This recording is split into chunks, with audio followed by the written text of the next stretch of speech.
Hello, Hare Krishna. My name is Jvalamukhi Dasi, and I am making video number 6 in the J files, my video blog of my book entitled Mahaprabhu and the Destiny of the Universe, the Great Sinister Movement, the Golden Age, and the Fire Walk of a Hare Krishna Kid. So this next entry is related to what it was like growing up in the Hare Krishna movement. I'm making these videos primarily for sincere spiritual seekers. I know many people within the Iskcon organization are watching these right now, but my intention is to make these for a wider audience, and so I'm going to be going over what it was like growing up being a Hare Krishna. So if it's a bit redundant for you, but if you're new to this, I want you to understand the joy that Srila Prabhupada brought to all of us with exporting the culture of the eternal realm down here into the perverted reflection of the material world, and how he was able to establish an oasis in every single temple around the world for those who took part sincerely in the devotional service. So I have a lot of really beautiful, blessed memories also from growing up, which I still cherish. Actually, a friend of mine once said, because I had revealed to them what I was dealing with and how much trouble was going on, and they said, wow, like, why are you even still here? But it's like the great Saint Srila Rupa Goswami says, if you have any desire to enjoy in this material world, don't go down by the bank of the Yamuna and see the beautiful threefold bending form of the Supreme Lord, Shama Sundar, because everything that you want to enjoy in this material world essentially will become tasteless. And that is my experience. I tried very hard to enjoy in this material world, but once you've tasted Krishna, everything else is dry. It doesn't have any juice left to it. So, beginning the book again. Thank you for your attention. Our family's mission is still to sing and play your life away. Only do it for Krishna. And I say, chant Hare Krishna, Hare Krishna. What else is there, I ask you? Never bored and never blue. Serve him with your life and soul. Hari, Hari, Hari, Bol. If the Lord brings you to it, he will bring you through it. It is not by mere chance that all of my amazing, powerful, devotional, super awesome family members came together in this present configuration of relationships this lifetime. We are all here to help each other go home. I pray that this book will inspire the millions and millions of people out there suffering the same kind of symptoms of abuse that is pandemic by the manipulations of a demon-run society. I know that if they see our example, our colossal, messy process that ends in love, they will take heart. Love is greater than all of the darkness in the world put together. Lord Jesus Christ and many other great saintly persons have shown us that. I know that my mother and father love God. I know that my siblings and my peers and their parents, whose lives all suffered from the train wreck of spiritual violations, the Great Sinister Movement, I know that you can heal if you choose. I know that nothing is impossible. I know because I've walked it. If we can make it through this, anyone can. It'll be like a macabre musical, the Von Trapp version of the Hare Krishnas played out on the real-life stage of this world. We can all say, if only there were a camera here doing a reality show on our lives, we'd all be rich by now. Never a dull moment around us. No one would believe it unless they could see it. Truth is stranger than fiction. Therefore, you can take my story as optional fiction. If you can handle it, great. And if not, I just made it all up.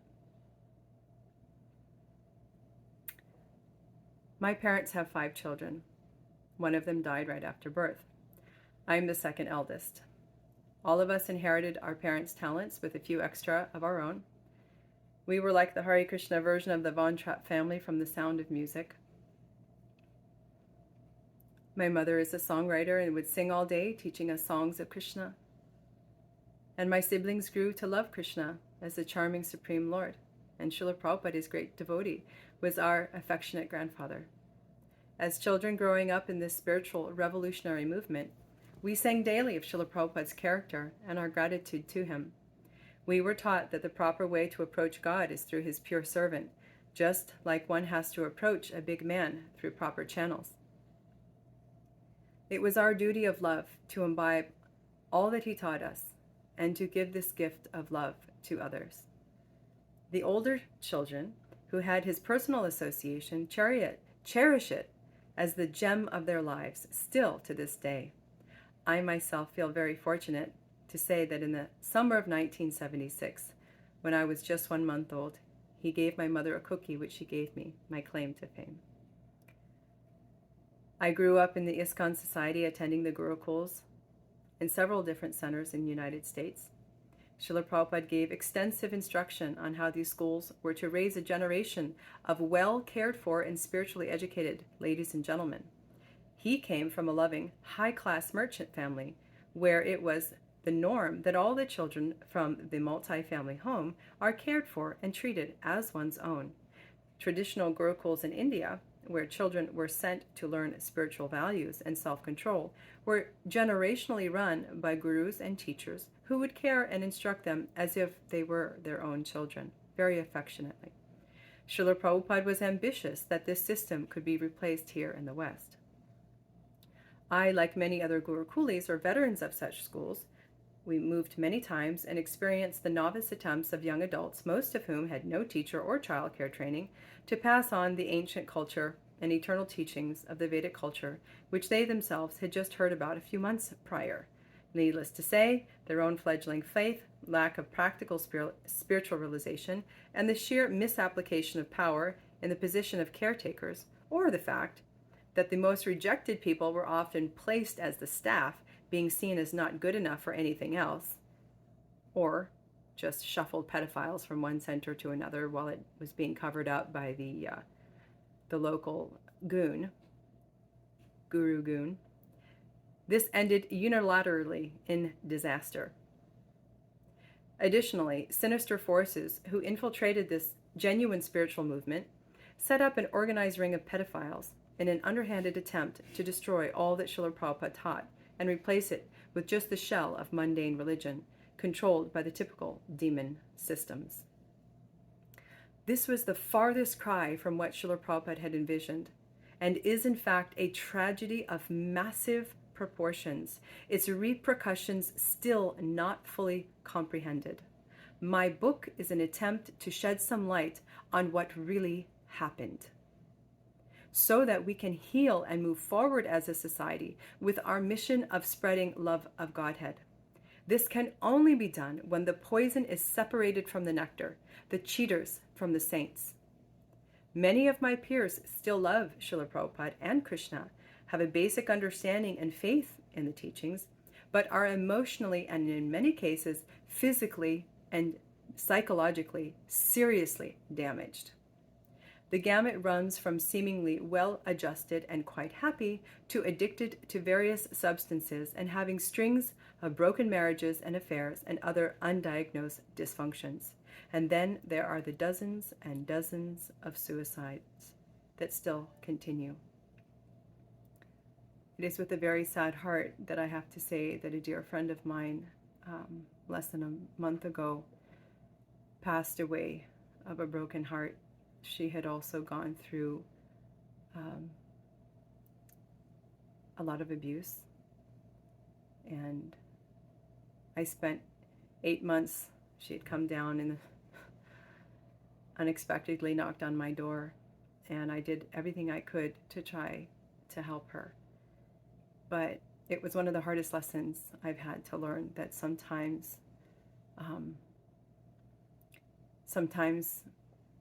people are just too far gone to help. You know, when the mind cracks, it cracks all the way, and there's no coming back from that edge. So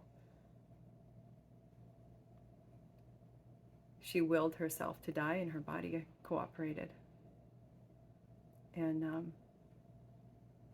so many times I wish that I could have done something, said something, that all of those second generation who took their lives because they couldn't cope with the pain inside, that I could have changed that. And yet I understand that ultimately each and every soul has their free will and their capacity. What can they handle? And I've seen over and over again that the Lord is very, very merciful. So even though it doesn't look necessarily like that person is going to be able to make it, still Krishna is very, very kind. Over and over again I've seen that. So my heart is at peace. I know that we're eternal, and when a life ends like that, it's actually just the continuation of their relationship with Krishna. But still, in Srila Prabhupada's movement, there should be protection on all levels for all souls. Despite all of the negative aspects of growing up in a fledgling spiritual society with all its growing pains, my continuous memories are of wonder and fun-filled festivals. We got to have endless sleepovers with our friends at the boarding schools. My personal favorites were the Bharatanatyam, or the classical Indian dances. They looked like angels to me. I secretly wanted to be one when I grew up, but I was always too shy to tell anyone. It seemed like there was a festival every other week, and every day the uplifting tunes of the Hare Krishna Mahamantra made my heart feel happy. We would go to bed around 5:30 p.m. After hearing stories of adventure and romance from the Mahabharata and Ramayana, or similar historic spiritual epics from the Srimad Bhagavatam. We would be drinking hot milk and eating yummy bedtime snacks. We would rise early morning before 4 a.m., bathe, clothe ourselves in our dresses or small fitted saris, have our hair pulled back by one of the older girls or the teacher, and apply sacred clay or tilak to our foreheads and bodies while chanting the names of the Lord to mark the body as the temple of God. Then we would proceed to the temple room where all of the community members gathered to sing the sacred Sanskrit songs with musical instruments for the pleasure of the Lord on the decorated altar full of flowers and billowing incense, bells ringing, conch shells blowing. I remember waking up to the sound of my mother trying to be quiet as she opened the large wooden drawer in the bedroom. We lived a few blocks from the temple in Detroit and would walk there daily in the heat or cold, my very dedicated parents often carrying us in our fuzzy-footed jammies to lay us still half asleep on mats lining the mirrored temple room walls. I still remember vividly how it felt to lay there, the cold of the marble against my cheek, the warmth of the small square carpet I lay on, my little island in a sea of swaying saris, as they raised their arms in prayer and sang. The louder the kirtan, the congregational chanting of the Lord's holy names, accompanied by the loud clashing of cymbals and booming of the mridanga drums, the cozier I felt. I would fall deeply back to sleep, only to awake hours later, drooling on the marble, ready for breakfast. And boy, what a breakfast it was. We got to eat what Krishna ate for breakfast, and he's never on a diet. Not all centers had it as good as we did. The temple in Detroit used to be the Fisher Mansion, and all of the food offerings were quite opulent, just like the surroundings. Actually, the name for the Detroit temple is New Deva Sadan Mandir, which means the residence of the gods. There were all sorts of succulent milk sweets, bursting with flavor, hot milk with cardamom and rose water essence, hot puris, fried puff flatbreads with powdered sugar, strawberries stuffed with fresh cream and chocolate chips, a delicacy we learned to make for the Govinda's restaurant kitchen, and the list goes on and on. The Hare Krishnas are also sometimes known as the kitchen religion, and for good reason. Pure ingredients offered in love to the Lord becomes prasadam, mercy, and by relishing and honoring it, we tangibly felt the Lord's presence and ourselves purified. Eating was one of our all-time favorite ways to serve the Lord, and still is. Srila Prabhupada instructed his disciples in the science of Varnashram, the natural spiritual structure of society, where everyone is engaged in their personal strengths according to their spiritual maturity. He established a farm community called Gitanagari in Pennsylvania. Gitanagari was supplying the nearby city centers with milk and produce from their protected cows and natural agriculture. Srila Prabhupada warned us to depend on the gifts of the Lord from the earth, contrary to being dependent upon artificial industry. Indeed, protecting cows is the occupation of Krishna himself, who spends his days playing in the forests, tending the calves. My family moved to Gitanagari when I was 8. I moved into the girls' ashram and lived separate from my parents for the first time. The morning program lasted several hours, including time for individual meditation on Krishna's names on prayer beads, and concluded with a discourse from the Srimad Bhagavatam, a history of the Lord and his devotees, written down more than 5,000 years ago, and considered the condensed cream of all of the Vedas, or the authorized books of spiritual knowledge. The class would always begin with the recitation of the verse from Canto 1, Chapter 2, Text 18. Nasta prayeshu abhadreshu nityam bhagavati sevaya bhagavati uttama shloke bhaktir bhavati naishtiki.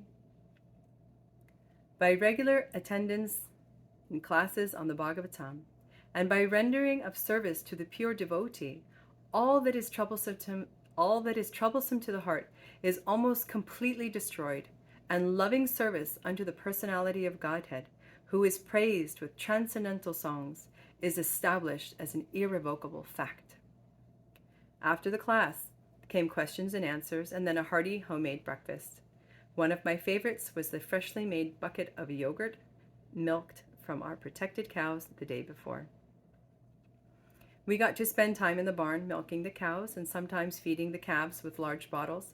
Their eyes were large and eager, butting the bottle as foam formed on the sides of their mouths as they drank, tails wagging. I loved to feel their warm breath and to lie on the large brown Swiss cows, each of their breaths making my small body rise and fall. On festival days, we painted their horns with gold and decorated their bodies with colored handprints, our favorite part, and led them around on the parade through the farm as we sang kirtan. There was always a drama to perform, depicting an aspect of the Lord's pastimes. These were the most fun. We got to put makeup on, which we normally were not allowed to wear. We got all dressed up and we got to be applauded. I loved the dramas. We would make flower garlands or string necklaces of seed beads for the deities on the altar. I found out later that the teacher cut the string and gave us back the beads every day.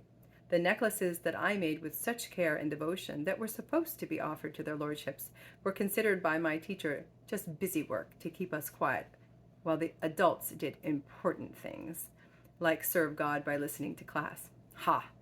Didn't they pay attention? Half of the stories were about children saints. Besides, the Lord accepts the devotional feeling made with the devotee's offering, neither the physical thing itself nor the material skill with which it is done. I had no philosophical concept of God or Krishna at that age. I would spend a long time simply gazing at his deity form, which is carved from various materials according to scriptural injunctions. God is everywhere, certainly, the whole cosmic manifestation being his creation, but he is first and foremost a transcendental person.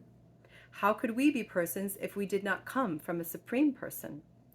In order to reawaken our dormant relationship with him as the supreme person, he mercifully consents to appear in a way that we can see him and direct our love personally. This is a quote from the Brahma Samhita.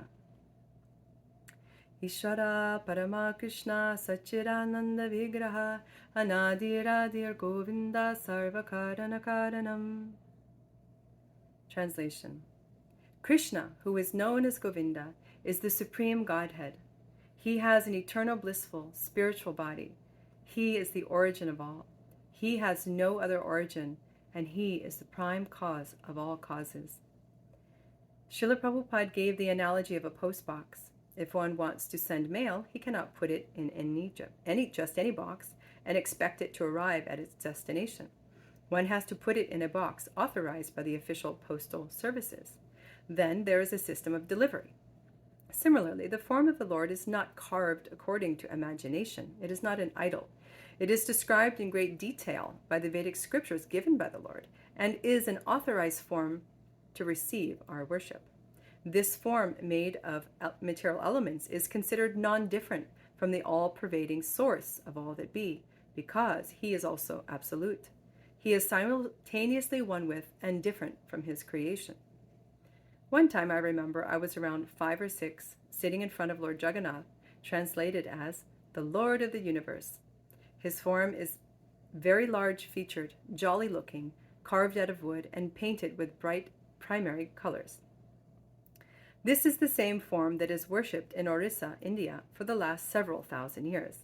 Literally millions and millions of people throng to his chariot procession every year for a 3-day parade that takes him from one temple to another. Normally, the priests at that ancient temple do not just allow anyone to enter, but on this Rath Yatra day, everyone is given the darshan, or sight, of the Lord. This festival may now be seen in all cities all over the world due to Srila Prabhupada's inaugurating its performance. What was curious about this particular day was that as I was looking upon my Lord, whom I thought of as my friend, tears began to glide down my cheeks, not out of grief, but out of love. It just happened, me and my friend. Of course we loved each other. What was all this complicated theology about? Oh, to have the heart of a simple, innocent child again. Childhood was a strange mosaic of misaligned pieces. I sang with my mother and siblings the devotional songs she'd written, went horseback riding, or visited the local Hare Krishna temple for the beautiful, colorful festivals. My father was well loved in the community for his humor and helpful nature, always volunteering for our after-school activities like track meets or community theater. Externally, we looked like a happy family, but behind closed doors, the pretty picture was sharply contrasted by my mother's depression and my father's rages. It seemed as soon as there was any peace or little joy, it didn't last. You never knew what would set him off. Anything could take flight through a window, open or closed. Even dogs were known to fly in our house. And then there was the violence. Our mother's cries when she tried to hide it from us, our cries, her deep depressions in the teenage years before she finally got the strength to leave my father, where she seemed to always be in bed, and a one-pot preparation had to last a whole week, and was breakfast, lunch, and dinner. We walked on eggshells in that house, watchfully, trying not to cause that look to come into our father's eye, that look that meant anything could happen. In high school, we did self-portraits. I'd won a prize in the local art contest for mine. My family got all dressed up for the event, my mother combing over the entries to find mine. She was shocked to see the turquoise, blue, and green cyclops with a large metal earring piercing through the cheek, colored white to offset the snarling set of fangs below. This was her daughter's self-portrait? I questioned why, whenever a boyfriend would kiss me, I found myself going numb and fantasized about tearing open his throat and swallowing his entrails. I mean, is that normal? I mean, really? I even asked my best friend at the time if she thought it was normal, if she went numb every time a boy would kiss her. She said no, she didn't. When I was a freshman in high school, I'm just going to pause there. The reason I'm sharing that is because when you have repressed memory and it suddenly bursts forth into your conscious awareness, you question your sanity, you question everything that you've ever known, because the implications are so massive. And so going back and looking at your old journals or your ways of being or your different interactions and trying to put the pieces together is very important. So I kept some artwork, which I may take some photos of and post, from when I was 14, 15, 16, that really showed what was going on under the surface. And it's pretty scary looking stuff. And my favorite books to read were basically vampire crazy stuff like that. And I didn't feel, I was numb all the time. I didn't have any emotions. Like, I didn't know what one was. And that's telltale. I'm not trying to, have a sob story here. I'm just looking at it analytically. Is it possible that I made all this up? Well, no, because not only did I have these symptoms, my family members had these symptoms, and a lot of pieces fell together when I finally allowed myself to accept the reality. When I was a freshman in high school, a senior on the football team called me up out of the blue one day, introducing himself and saying that he found me fascinating because he had never seen anyone who looked like such a bitch as I did. Apparently, my default setting, the black looks which I was unaware that I wore, attracted his attention. So I said to him in quite my ways, point blank, so I said, "Why are you calling me? Do you like me? Are you interested in me? Why are you calling me?" So then he said that thing, "Well, you just look like such a bitch," and I just wanted to know why.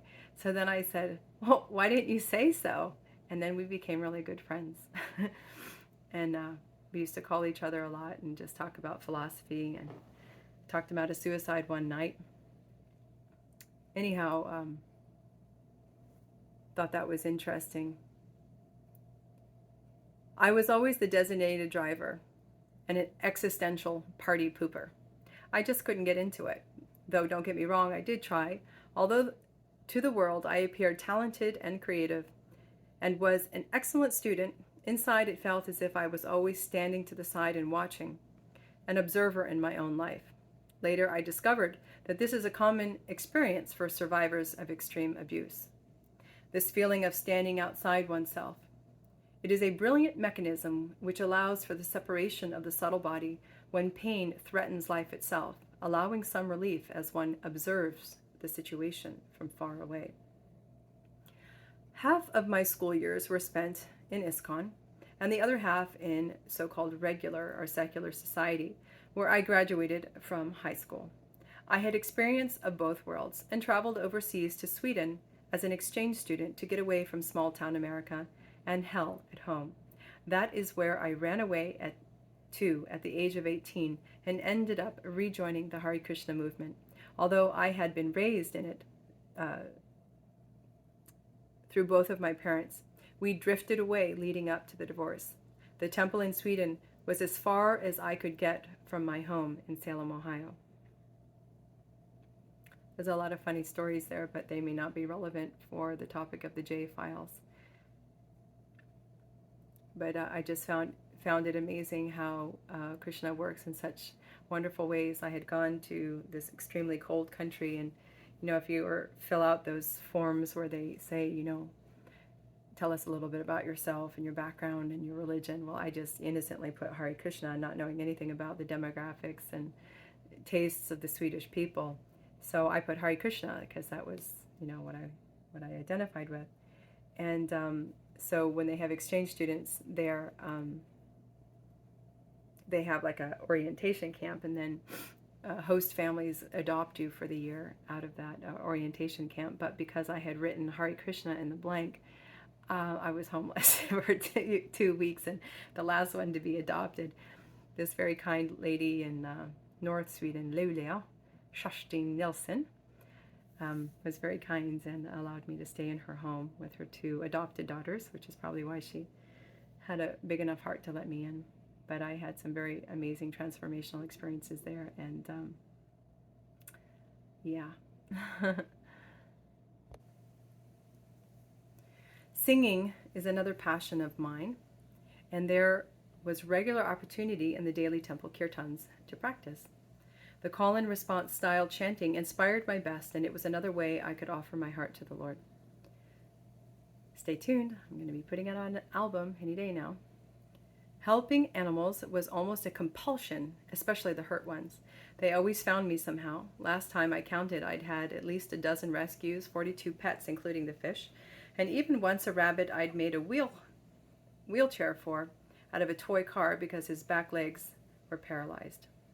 Being vegetarian from birth, I am partial to the innocent ones, the ones who can't defend themselves and can be so easily hurt.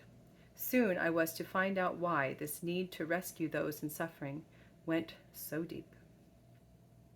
Working in the vegetarian Govinda's Krishna restaurant had opened up the world of culinary creativity and inspired me to play, test, fail, and try again, and surpass eventually all of my expectations. I learned how to be as creative with spices, vegetables, fruits, and grains as I had been with paints and brushes. It was helpful training for my upcoming role as a wife and mother. I'd even sold some of my beads, my breads, and jams. I make pretty mean kombucha too. It was a time of rediscovery. I spent 2 years on the streets in the Swedish winters, finding myself by going from person to person and offering them the chance to take Srila Prabhupada's books and some prasadam. Each day the teachings of Bhagavad Gita came alive. I felt like they were injected into me through my missionary attempts. Tolerating the cold winter was hard, but seeing people appreciate his translations of the ancient wisdom literatures from India made it worth it. The powerful and compelling purports contained universal truths and practical knowledge for understanding life's purpose and how to realize our real, eternal identity beyond this temporary body. Swedish winters offered some serious practice in that one. Ever try putting chili pepper in your socks to stay warm? I even learned to give lectures in the Swedish language to school classes that would come on field trips to the Stockholm Center. Jo, jag pratar flytande svenska, det gör jag. Which means, yes, I speak fluent Swedish, don't I? I met Martin there, my husband, and we got married. We knew it the first half hour we talked that this was it. It was like, oh, there you are again. Martin is a handsome man from the Czech Republic who plays guitar and used to be a lift dancer for modern ballet dancers when he wasn't daring himself to survive extreme temperatures alone in a forest during a cold Eastern European winter, or jumping off radio towers to see how high he could go and still land without breaking anything. My 3 boys inherited his daredevil genes. Lord help me.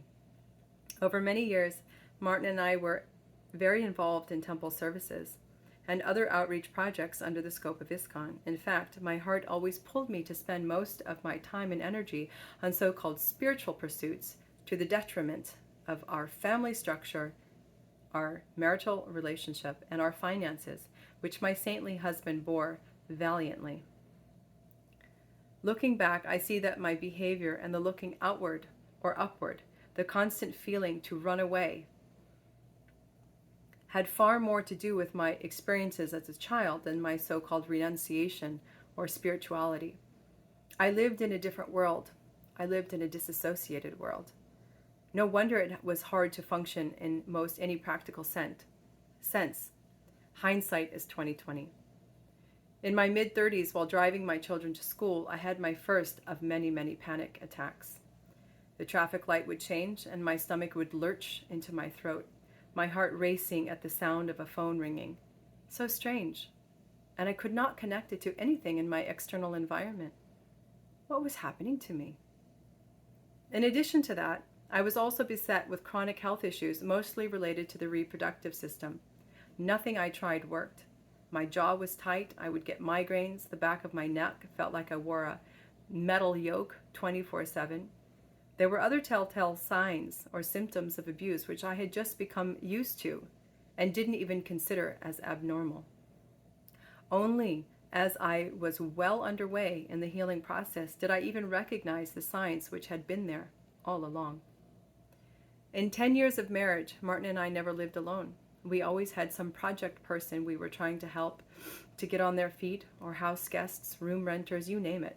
How many poor puppies did I have to try to rescue before I would wake up and realize that it was I who needed rescued? One day, while visiting the Hare Krishna temple in Florida, I observed a newly divorced man walk across the lawn. I'd spent the last 8 months of my life trying to help him.